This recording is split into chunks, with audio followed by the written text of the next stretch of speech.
Good morning student. हम लोगों ने पॉलिनोमियल चैप्टर जो उसका रिवीजन कंप्लीट कर लिया है और पॉलिनोमियल के बाद हम लोग चैप्टर 3 के रिवीजन में एंटर करेंगे और बड़े ही शॉर्टेस्ट तरीके से आप लोगों को बेटा रिवीजन करना होगा, क्योंकि हमारे पास समय भी कम है, रिवीजन ज़्यादा है, तो हम लोगों को बड़ा शॉर्टेस्ट तरीके से हमें रिवीजन करना है।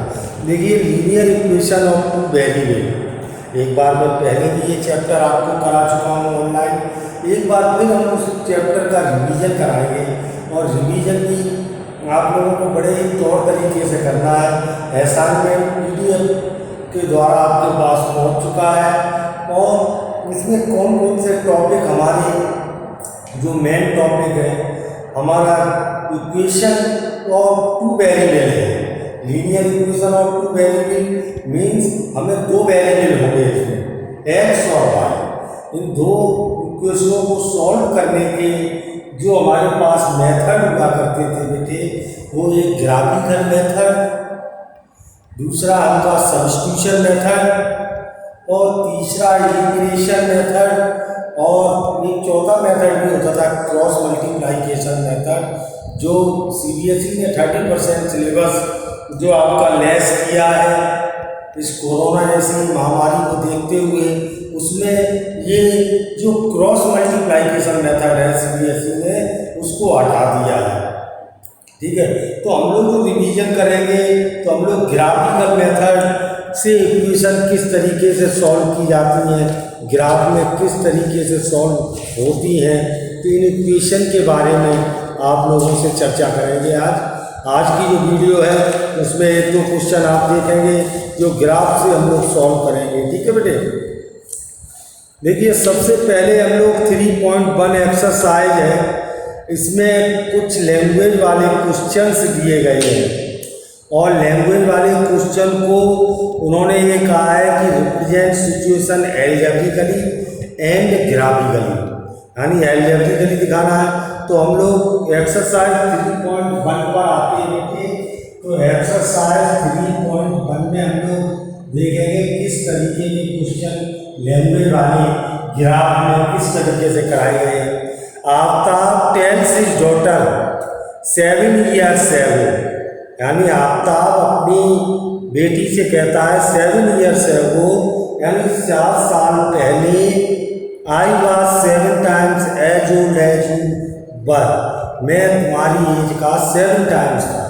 इसमें दो केसेस होते हैं, 3 years from now, आज से 3 साल बाद, I shall be 3 times as old as you will be, यानी मैं 3 टाइम्स होगा। तो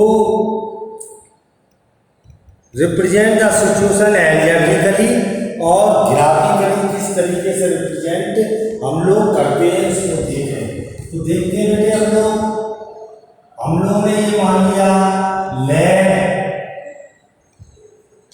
the present age of Aftab, present age of Aftab, present age of Aftab is equal to, आपने क्या लेट कर लिया एक्स। प्रेजेंट का मतलब ये हो गया कि आज जो आफ्ताब की एज है वो एक्स ईयर्स है। ठीक है, और प्रेजेंट एज ऑफ डॉटर, और प्रेजेंट एज ऑफ डॉटर हमने क्या लेट कर ली बेटे, प्रेजेंट एज ऑफ डॉटर,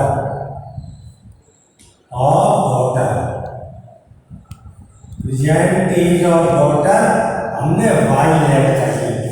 ठीक है बेटे, वाई ईयर्स, ध्यान से देखना, जरा समझने की कोशिश करना। ठीक है, अब इसमें दो केस बनेंगे बेटा, दो वेरिएबल के हैं, दो इक्वेशन बनेंगी तभी सॉल्व होगा। 1 वेरिएबल का होता है तो एक ही इक्वेशन से हो जाता है, और 2 वेरिएबल का है तो आपको 2 इक्वेशन बनेगी। ठीक, तो फर्स्ट केस हम लोग रीड करते हैं। फर्स्ट केस में ये कह रहा था, आफ्ताब क्या कह रहा है फर्स्ट केस में, ये कह रहा है 7 years ago, यानी कि 7 ईयर, आज जो प्रेजेंट में जो एज है आज की वो एक्स है और ये इसकी डॉटर की जो है वो वाई है। अब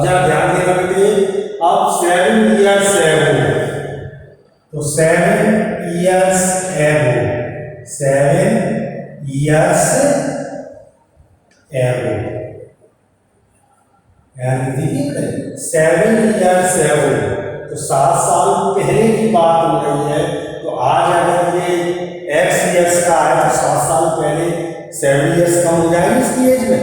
आपको सोचे बेटे, आप अगर 14 years के हैं 7 साल पहले, तो 14 में से 7 माइनस कर दोगे।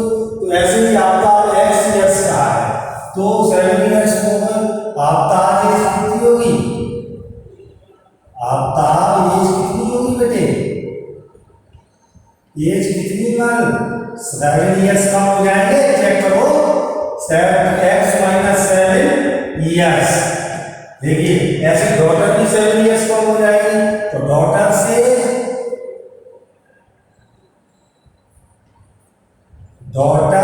कितनी हो गई बेटे? 22 माइनस के 7, दोनों हो गए। अब चेक कर लो, बुक में लिख कर लो क्वेश्चन। 7 साल पहले क्या होता है? उसने क्या कहा था 7 साल पहले? उसने ये कहा था आई वॉज 7 टाइम्स, मैं 7 टाइम्स का कौन था? ये 7 टाइम्स था इससे। अब दोनों को हम इक्वल करना चाह रहे हैं तो क्या करेंगे?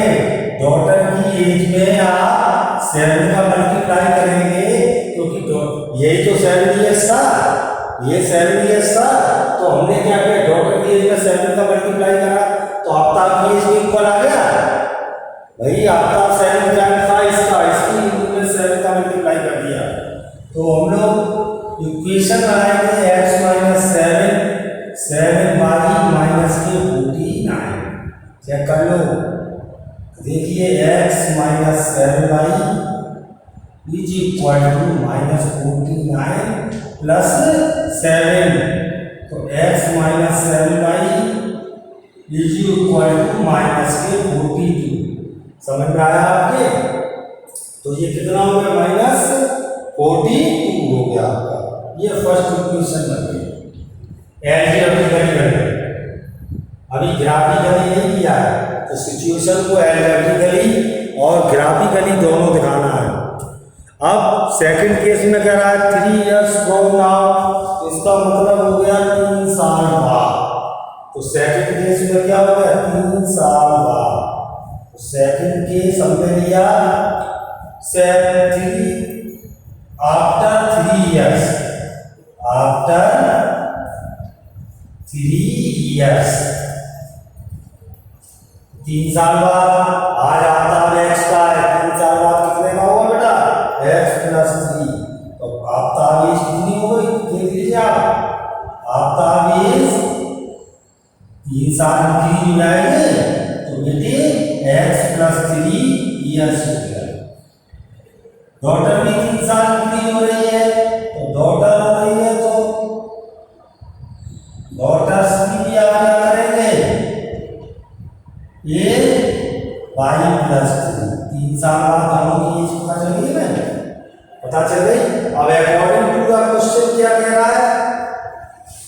3 साल बाद क्या हो जाता है? चेक करो, 3 साल बाद क्या होता है?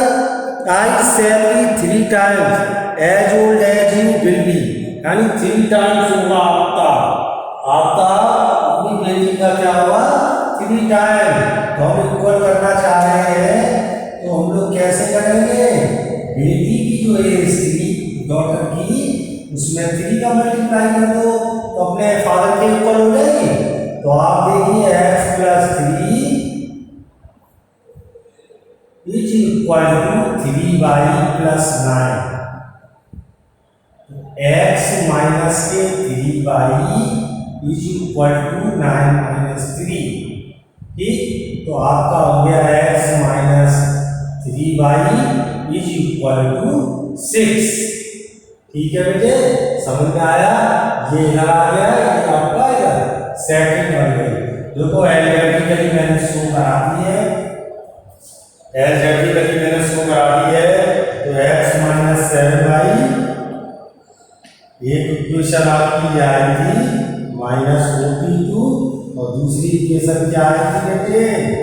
x minus 3y is equal to 6। ये दोनों इक्वेशन आई थी आपकी, दोनों आ गई।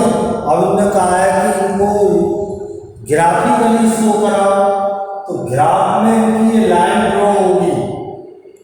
लाइन किस तरीके से ड्रॉ होगी ये आप लोग देख लेंगे। देखिए हम इस तरीके से बात को कह रहे हैं उसको समझें। x की वैल्यू डालेंगे तो उसके क्रॉसपोंडिंग y की वैल्यू निकलेगी, ठीक है। तो हमने x की वैल्यू क्या डाली बेटे 0, चेंज करके डालेंगे। x 0 डाला तो y इक्वल टू कितना आ गया, चेक कर लो 6। x की जगह यहाँ 0 लगाया था तो y कितना आया था 6। अब आप और भी वैल्यू लगा सकते हैं बेटे, x की कोई भी वैल्यू लगा दें, लेकिन लगाना ऐसे कि वो फ्रैक्शन में ना जाए। देखिए आप इस तरीके से समझ लें तो आप y की वैल्यू निकालेंगे तो -42 माइनस x अपॉन -7 यही तो हुआ बेटे। चेक करो, हमने x की 0 डाली थी तो 6 निकला था। अब ऐसी वैल्यू लगाना है x की जो फ्रैक्शन में ना जाए, क्योंकि फ्रैक्शन वाली चीज हम ग्राफ में शो नहीं करा पाएंगे। तो आप ऐसा कर लो, x की जगह हमने बेटे 7 डाल दिया। कितना डाल दिया, x इक्वल टू 7, क्योंकि मैं जानता हूं 7 डालूंगा तो अब कितनी हो जाएगी 49। तो भाई 49 हो जाएगा, 7 से डिवाइड हो जाएगा तो कितना आ जाएगा 7। देख कर लो, ये 2 पॉइंट मिल गए। अब ऐसे ही बेटे यहाँ पर हम लोग y की वैल्यू निकालेंगे तो y इक्वल टू ये तो होगा 6 माइनस के x अपॉन -3। अब देखिए x की वैल्यू डालेंगे, चेक करो x की वैल्यू डालेंगे, y की निकल के आएगी। x की 0 डाल दो, 0 से बहुत बढ़िया लगता है तो y इक्वल टू कितना आ गया बेटा -2। चेक कर लो। अब x की क्या डाल रहे हैं हम, आपकी मर्जी है आप जो डालना चाहें। x की क्या डाल रहे हैं, लेकिन ये अगर 3 से डिवाइड हो जाना चाहिए तो x की हम डाल दे रहे हैं 50। कुछ भी डालो, 50 डालो, ऐसा डाल दीजिए।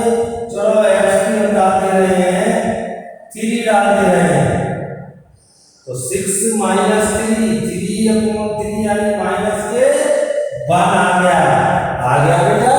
तो अब इसको ग्राफिकल रिप्रेजेंट कर रहे हैं लाइन को। देखो किस तरीके से आपने 9th क्लास में किया था, ये x एक्सिस होता है और ये y एक्सिस होता है।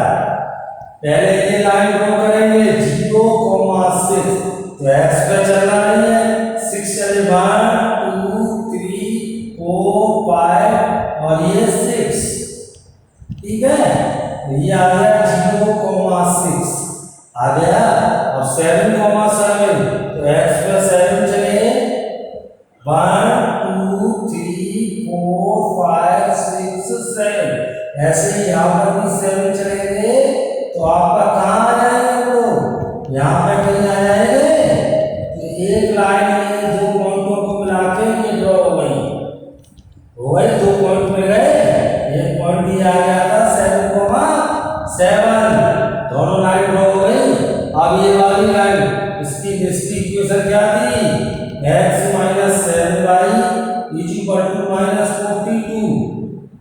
ऐसे ही 0, -2, 0, नीचे जो आएंगे तो 0, -2 पॉइंट हो गया ये।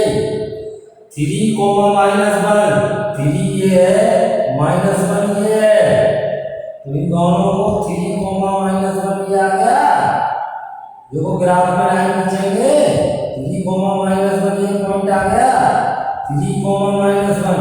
तो आप ये लाइन ड्रॉ कर दी आपने, ये दूसरी इक्वेशन की लाइन ड्रॉ हो गई। तो इस तरीके से हम लोग लाइनों को ड्रॉ करते हैं। पहले हम लोग इक्वेशन बनाते हैं फिर लाइनों को ड्रॉ करते हैं। तो मैंने एक बार आपको ये ध्यान दिला दिया है बेटे। तो आप लोग अब आगे जो दो क्वेश्चंस हैं इसको अपने आप देखेंगे और दोनों तरीके से इनको शो कराना है, ठीक है। पहले भी मैं आपको करा चुका हूँ, तो इस तरीके के क्वेश्चंस आपको करने होंगे, ठीक है बेटे। तो ये दो क्वेश्चन मैंने ग्राफिकली रिप्रेजेंट करके दिखाया है, ठीक है। और भी एक दो क्वेश्चन ग्राफ में बनाए गए। अब आप उसके दो क्वेश्चन हैं, इसे आप अपने आप करेंगे। एक्सरसाइज 3.1 के दो क्वेश्चन आप अपने आप करेंगे, ठीक है बेटा। देखिए अब हम नेक्स्ट एक्सरसाइज के टॉपिक पे आते हैं। तो नेक्स्ट एक्सरसाइज का टॉपिक क्या कह रहा है इसको देखते हैं। देखिए 3 कंडीशन आपकी निकल कर आती हैं, ध्यान से देखें। एक आपकी देखिए इक्वेशन होती है a1x plus b1y plus c1 is equal to 0, और दूसरी होती है a2x plus b2y plus c2 is equal to क्या होती है 0 होती है। तो इसमें एक कंडीशन होती है a1 upon a2 is equal not equal to b1 upon b2। तो बेटे इसकी दो पोजीशन निकल के आती है। तो इक्वेशन है यूनिक सॉल्यूशन, ये यूनिक सॉल्यूशन, ये यूनिक सॉल्यूशन होगा, एक सॉल्यूशन मिलेगा। और ग्राफ में कैसे होगी intersect at A point. Graph में कैसी पोजीशन आएगी इंटरसेक्ट एट ए पॉइंट, यानी ग्राफ में कैसा होगा इसका, यानी एक पॉइंट पर इंटरसेक्ट करेगी लाइन, ठीक। सेकंड कंडीशन है बेटे a1 upon a2 is equal to b1 upon b2 आ जाए, but not equal to c1 upon c2। c1 upon c2 के इक्वल नहीं आए। तो इसमें एलजेब्रिक की बात करें तो नो सॉल्यूशन, ये इक्वेशन सॉल्व नहीं होगी, नो सॉल्यूशन। ग्राफ में कैसी आ जाएगी लाइन ड्रॉ करेंगे, ग्राफ में आ जाएगी पैरेलल लाइन। बेटा जब लाइन इंटरसेक्ट ही नहीं करेगी तो कोई सॉल्यूशन नहीं मिलेगा। और पैरेलल लाइनें ऐसी होती हैं जो इंटरसेक्ट नहीं करती हैं। तीसरी कंडीशन बेटा इसकी आती है, थर्ड जो कंडीशन आती है वो ये तीनों इक्वल होते हैं, a1 upon a2 b1 upon b2 और c1 अपॉन c2 तीनों इक्वल आ गए। तो वैसे एलजेब्रिक की बात करें तो मैनी सॉल्यूशन, जैसे यानी कई सॉल्यूशन होंगे, मैनी सॉल्यूशन। और ग्राफ में बात करें तो कोइंसिडेंट लाइन, कैसी लाइन हो जाएगी coincident line.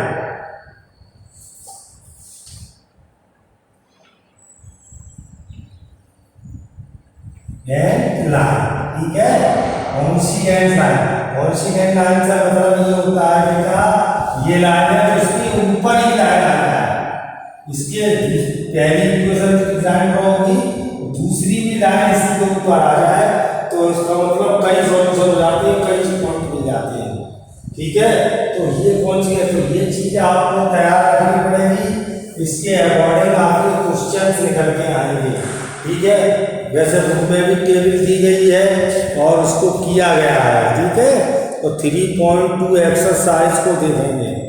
From a pair of linear equation following from their solution graphically solve करना। देखो मैं एक और दिखाऊंगा आपको ग्राफिकली किस तरीके से किया जाता है। एक सवाल और दिखा रहा हूँ जिससे आपको कोई प्रॉब्लम ना हो। 10 student of class 10th took part in mathematics quiz, यानी कि 10 स्टूडेंटों ने क्लास में 10th क्लास में एक मैथमेटिक्स क्यूज हुआ उसमें पार्ट लिया। The number of girls is 4 more than the number of boys, लड़कियों की जो संख्या है वो 4 ज़्यादा है लड़कों से। ठीक, तो कोई दिक्कत नहीं, तो हमने मान लेट कर लिया। पहले क्वेश्चन का पहला पार्ट है let the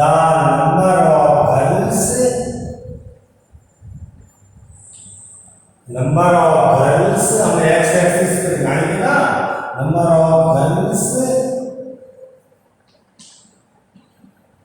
is equal to x girls, और नंबर ऑफ बॉय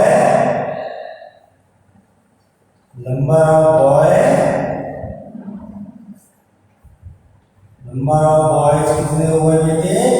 22 बॉयज। ठीक है, अब कितने टोटल स्टूडेंट थे? फर्स्ट केस में 10 स्टूडेंट थे, तो इसका मतलब ये हो गया x + y = 10। फर्स्ट हो गई बेटे। सेकंड केस में क्या कह रहा है?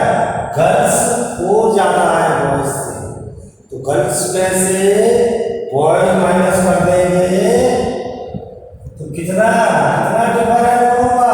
4 का। चेक कर लो आप लोग, यानी गर्ल्स 4 मोर, यानी कि 4 ज्यादा है। गर्ल्स कितनी ज्यादा है बेटे? 4 मोर देन द बॉय। अब ये हमारी दो इक्वेशन बन गई।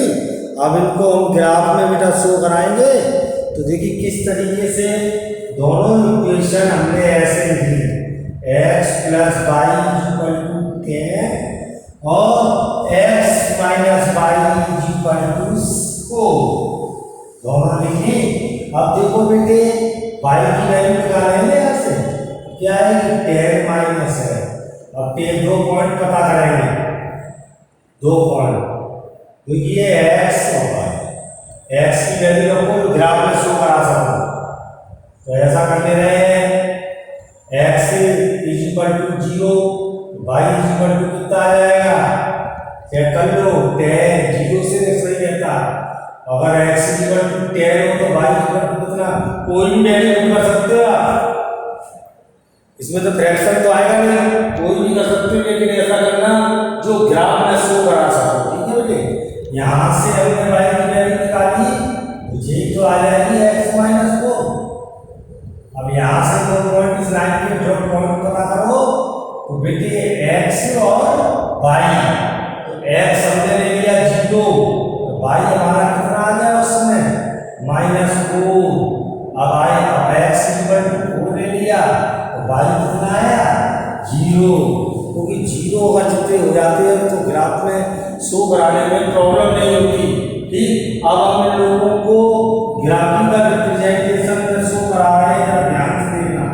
आप ग्राफ में इस तरीके से बना लेंगे बेटे, आपको ग्राफ में मालूम ही होगा, ये 10 खाने 1 2 3 4 5 6 7 8 9 और ये 10। ठीक, और यहाँ 1 2 3 4 5 6 7 8 9 10। ठीक, अब जैसे नीचे होंगे 1 2 3 4 5 6 7 8 9 और ये 10। ऐसे इधर 1 2 3 4 5 6 7 8 9 और ये 10। चलो जो भी हो आप देख लेना। 0, 10 1 2 3 4 5 0 पे चलना, 1 2 3 4 5 6 7 8 9 10, ये आ गया पॉइंट 0, 10 10, 0 कितनी सही तरीके से लाइन लिखी, 10, 0 यहाँ हुआ, दोनों लाइन ये ड्रॉ कर दी। इसको हमने इक्वेशन कौन सी लाइन थी? x + y = 10 की। अब ये दूसरी वाली पकड़ते हैं बेटे, तो दूसरी वाली में 0, -2, ये आ गया 0 2 -2, तो क्या आ गया? ये पॉइंट आ गया 0, ये कौन पॉइंट है? 4, 0 1 2 3 4, 4, 0 ये आया। तो इन दोनों पॉइंटों से ये हमने लाइन ड्रॉ करी। ठीक, ये दोनों लाइनें जहां भी ग्राफ में इंटरसेक्ट करती है आपकी, जहां भी लाइन इधर अपनी बनाया है ये इंटरसेक्ट कर रही है, तो यहां से ये नाप लेंगे कि ये कितना कितना है 1 2 3 4 5 6 7 और ये कितना है 1 2 3 4। यहाँ तो रफली बना है, तो ये जो पॉइंट होगा तो आप काउंट कर लेंगे, तो वो पॉइंट जो हुआ उसके सोल्यूशन होगा। समझ में आया? ये तो मैंने रफ पर बनाया है बेटे, ये फेयरली नहीं बनाया है, समझे? तो हो सकता है आपका जो आंसर आ रहा हो तो 2 आपका वैसे ही सॉल्व कर लो आप, 2x जो है 7 आ जाएगा और y 3 आ जाएगा यहाँ पर। तो ये जो इंटरसेक्ट करेंगे वो थोड़ा सा यहाँ पर दिखाने में कमी है, तो जी आ जाएगा 3,7। इस पर इंटरसेक्ट करेंगे 1 2 3 4 5 6 7 1 2 3 3 है 3,7। तो यानी इंटरसेक्ट कहाँ कर रही है, इंटरसेक्ट एट ए पॉइंट 3,7, यानी x इक्वल टू क्या हो गया 3 और y इक्वल टू क्या हो गया 7। समझ में आया? इस तरीके से हम लोग क्वेश्चनों को करते हैं ग्राफ में। तो ग्राफ में ऐसे ही सेकंड है 5 पेंसिल 7 पेन्स, तो 5x plus 7y is equal to 50 कर लोगे। तो इस तरीके से हम लोगों ने इसका रिवीजन बहुत ही अच्छी तरीके से करना है। चैप्टर थोड़ा लेंथी है, तो इसको थोड़ा ध्यान पूर्वक आपको लेके चलना है। सेकंड क्वेश्चन है, देखो A1 B1 C1 निकालो और कंपेयर करो कि पैरेलल है, इंटरसेक्ट है या क्या है। तो देख लीजिए इस तरीके की क्वेश्चन को भी देखना है। तो आपका फर्स्ट क्वेश्चन देख रहे हैं, ये है 5x minus 4y plus 8 is equal to 0 और 7x plus 6y minus 9 is equal to 0। तो A1 कितना हो जाएगा 5, B1 कितना हो जाएगा -4 और C1 कितना हो जाएगा 8, A2 कितना हो गया 7 और D1 B2 कितना हो गया 6 और C2 कितना हो गया -9। अब A1 अपॉन A2 निकालो, कितना आया 5/7। B1 अपॉन B2 निकालो, कितना आया -4/6 यानी कि -2/3। पहली कंडीशन लगे देख लीजिए, पहली लग रही है A1 upon A2 is not equal to B1 upon B2। A1 upon A2 की वैल्यू B1 अपॉन B2 के बराबर नहीं आएगी। देखो आइए कहीं नहीं आएगी ना, तो क्या हो गया, मैंने बताया था इंटरसेक्ट एट ए पॉइंट। अगर बराबर आया तो तीसरा निकाल देंगे, इंटरसेक्ट एट ए पॉइंट। समझ में आया? ठीक है, तो इस तरीके से कर सकते हैं। तो दूसरा तीसरा क्वेश्चन आपका हो सकता है कंसिस्टेंट और इनकंसिस्टेंट है। तो याद रखें पहली जो पोजीशन बताई थी A1 upon A2 not equal to B1 upon B2, ये कंसिस्टेंट की कंडीशन है। केवल पैरेलल वाली जो होती है, जो कहीं भी नहीं कटती है ये लाइन, वो इनकंसिस्टेंट होगी। तो पैरेलल वाली जो कंडीशन लग जाए उसे इनकंसिस्टेंट कहते हैं। ठीक है, ये क्वेश्चन नंबर 4 जो है पूरा ग्राफ में करना है आपको। 4 इक्वेशन दी गई है, ये ग्राफ में करनी है आपको। ठीक, 5 6 7 आपको क्वेश्चन मैं बता दूंगा। कोई प्रॉब्लम आपको दिखती है आप रिवीजन करें बहुत अच्छी तरीके से। कोई भी प्रॉब्लम है तो आप ग्रुप में या हमसे पूछ सकते हैं, उस चीज़ को दोबारा बता देंगे। ठीक है बेटा, थैंक यू।